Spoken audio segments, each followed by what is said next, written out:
গেল বছর নভেম্বরে প্রাক্তন স্বামী পিটার হাগের বিরুদ্ধে পারিবারিক সহিংসতার অভিযোগে ডিভোর্সের মামলা করেন ভারতের মিস ইন্ডিয়া খেতাবধারী ও প্রাক্তন অভিনেত্রী সেলিনা জেটলি। 2 মাস পর ইনস্টাগ্রামে দেওয়া এক দীর্ঘ পোস্টে নিজের দাম্পত্য জীবনের তিক্ত অভিজ্ঞতার কথা প্রকাশ্যে আনেন তিনি।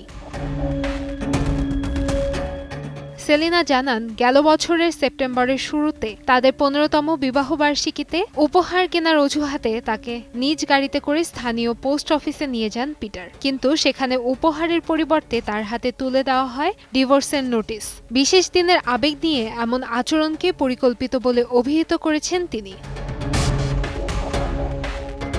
পোস্টে সেলিনা আরও লেখেন, গত 11 অক্টোবর মধ্যরাতে প্রতিবেশীদের সহায়তায় অস্ট্রিয়া ছাড়তে বাধ্য হন তিনি। নিজের সম্মান, সন্তান এবং ভাইয়ের নিরাপত্তার কথা ভেবেই দেশত্যাগের সিদ্ধান্ত নিতে হয় বলে জানান সেলিনা। নিরুপায় অবস্থায় অল্প কিছু টাকা নিয়ে ভারতে ফিরে এসে তাকে নতুন করে জীবন শুরু করতে হয়েছে বলে উল্লেখ করেন তিনি।